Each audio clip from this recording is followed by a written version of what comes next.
For this first pool noodle hack project, I'm going to start with 2 Dollar Tree plungers, and I've already unscrewed the pole from the plunger, and a bag of Dollar Tree river rocks. To add weight to my project, I'm going to hot glue the river rocks to the inside of the plunger. Next, I took a square Dollar Tree sign that I painted brown on the back side, and that's going to become a stand for my project. Next, I glued the plunger tops with the glued on river rocks to the sign using both E6000 and hot glue. I first applied the E6000, leaving small spaces in between, and then applied hot glue in those spaces.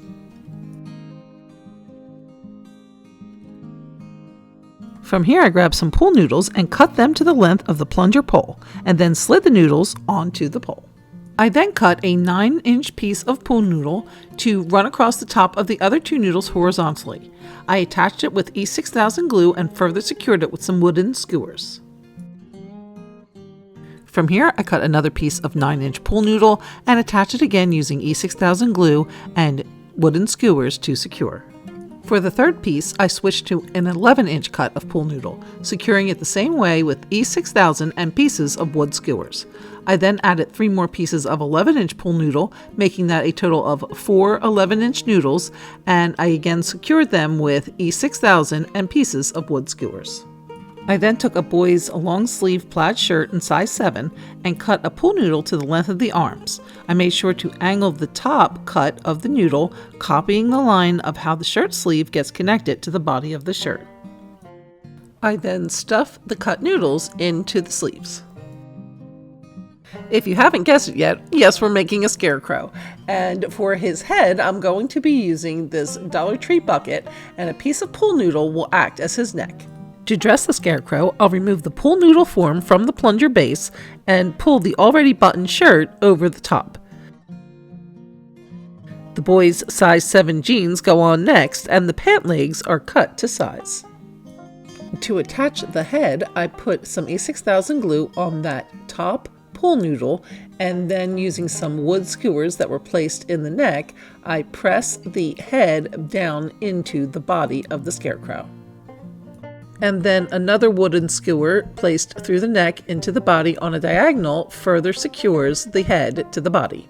And then this area is finished off by hot gluing some straw in around the neck area, and in this case I'm actually using raffia, and a hula skirt also works well for this application. And then I repeated the same process of hot gluing the raffia around the hands and feet. More strands of raffia were glued to the pumpkin head to create hair, and a thrift store straw hat decorated with some Dollar Tree fall flowers provided the finishing touch.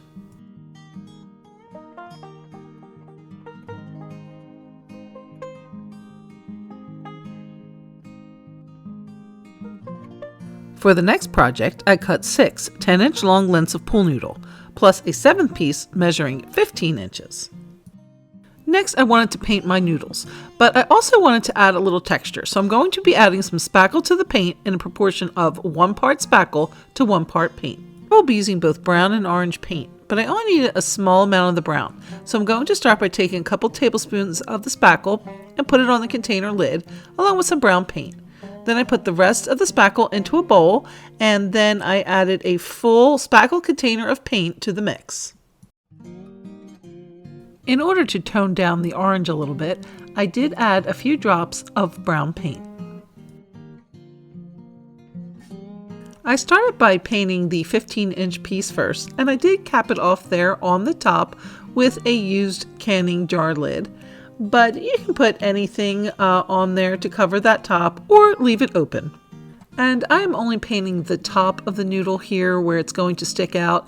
However, I found that it's really best to paint the entire noodle because you can see it peeking through at different times when the entire piece is constructed.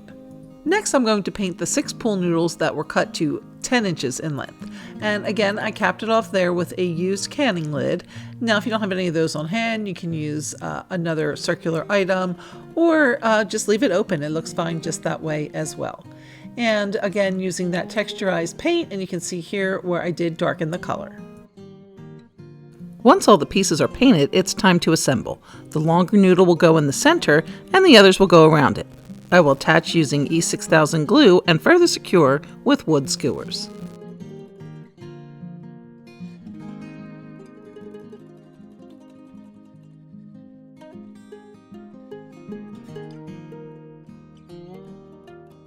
And then once all of the pieces were attached, I went back with some brown paint on a dry brush and just dry brushed over some of the edges and along some of the length to create a more rustic look.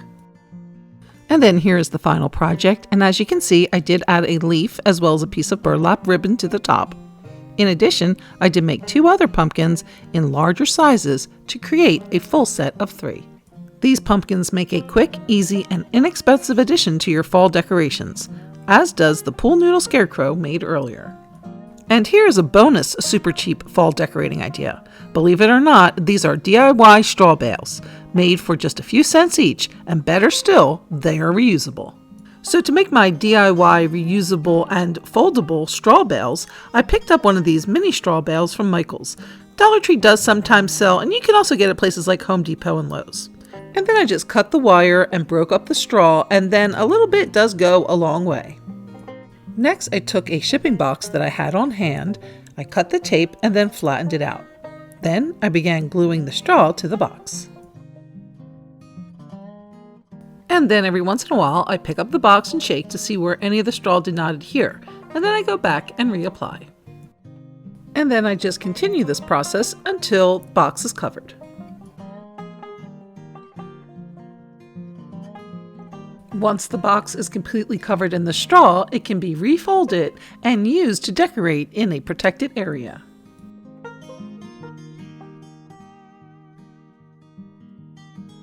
And then once the season is over, it can be again flattened and stored away for next year. Another super cheap and easy way to add to your fall decorations is to take branches and hot glue on fall blooms.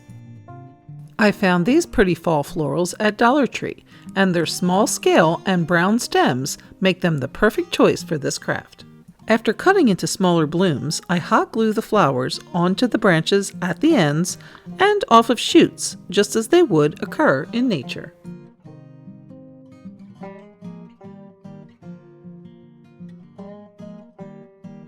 I continue to glue on the flowers all over the branches, and then once complete, they can be placed in a vase or bundled together with some burlap or raffia to create a lovely porch decoration.